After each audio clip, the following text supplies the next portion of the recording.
경상북도가 포항의료원 등 도립의료원 3곳의 의료진을 경북대병원에서 파견받는 내용이 담긴 업무 협약을 체결했습니다.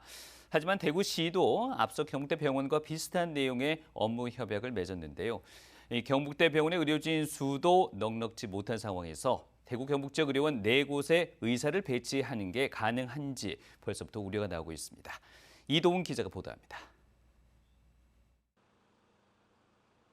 최근 9년 동안 안동의료원의 연평균 적자는 17억, 김천의료원은 2억, 포항의료원은 4억입니다. 경상북도는 지역 의료원 적자를 돌파하기 위한 방안으로 경북대병원의 운영을 위탁하는 방안을 제시했습니다.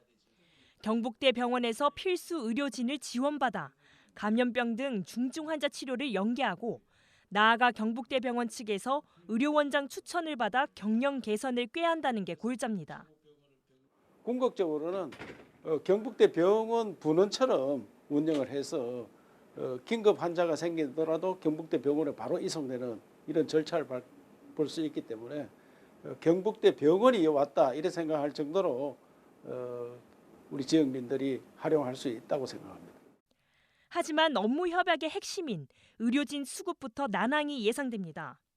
대구시도 일주일 전 대구의료원으로 경북대병원에서 의료진을 파견받는 협약을 맺었는데 경상북도가 요청한 전문의 수까지 합하면 13개 진료과에 44명에 이릅니다.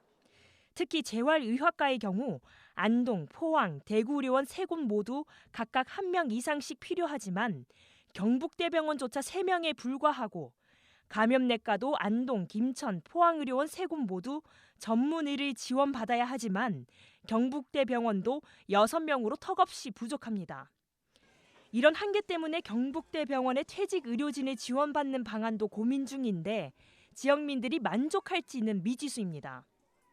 구체적인 방안들은 파견 근무라든지 아니면 퇴직한 교수님이라든지 전공이나 전임의를 마친 우수한 인력들을 빨리 의료원들로 보낼 수 있도록 노력을 하겠습니다. 네.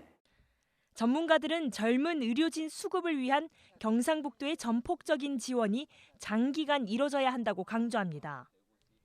이 파견되는 인력들에 대한 충분한 인센티브라든지 또 병원과의 협조 관계를 위한 재원도 투입이 필요하고 새로운 장비라든지 또 지역의 이 주민들의 도민들의 니즈를 충족시킬 수 있는 그 요구를 충족시킬 수 있는 장비의 추가적인 구입이라든지 충분한 이런 우려를 의식한 듯 경상북도는 내년부터 세계 의료원 시설 현대화에 역대 최대 규모인 750억 원을 투입하고 의료 인력 교류에도 사상 처음으로 180억 원을 3년 동안 투입하기로 했습니다.